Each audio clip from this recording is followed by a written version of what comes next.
how can I determine what size implant is best for me?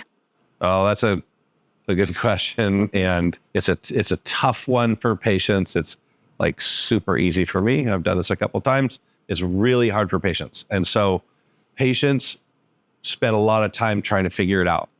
The more patients do to figure it out, the more confusing and anxiety they have.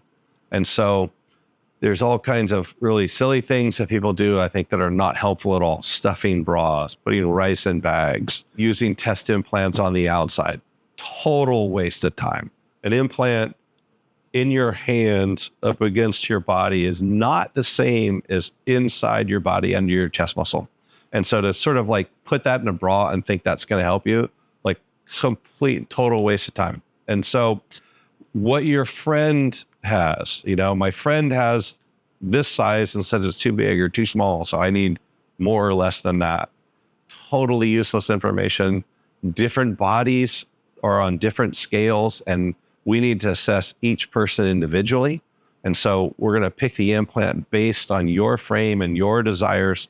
And you kind of don't want to know what your friend's size are. Just like delete that information. And so again, most of the preconceived things the biases that people walk in with, we'll try to strip those away. We won't talk in letters. Total waste of time. Letters are about emotion, not size. We could talk about that more if you want to ask me when you come in and why I think that's the case, which, most people agree once they hear. But what we want to do is strip everything away and look at some proportions of some pictures. And then from that, determine around the proportion you want to be. And then we'll put a scale on you, your own scale, and pick a size that will match that proportion without talking about numbers, without talking about letters and what your friend has and what you stuffed in there.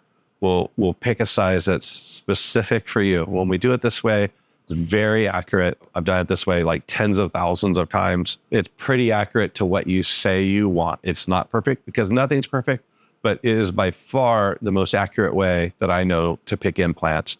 And frankly, our patients' satisfaction with their implant size after surgery is extremely high. So you're basically saying don't ask your friends what size they are because that might not be right for you. No, because someone will come in who is a tiny frame and has some breast tissue. And they'll have a friend that's like a wider, taller frame and pretty flat. And their friend will say, I had a 450, I wish I went bigger. And this really smaller person with some breast tissue will say, my friend says I should get at least a 450. And I think to them, that's going to be gargantuan on you. Like you don't need anything that big. We can go much smaller to really achieve maybe a bigger proportion than your friend has, if that's what you want, but it won't take as big an implant. And so you could take one person, put them in my consult room, and take them and make them 100 feet tall. The implant to make the right proportion might be as big as the consult room, right? Because their frame is so big.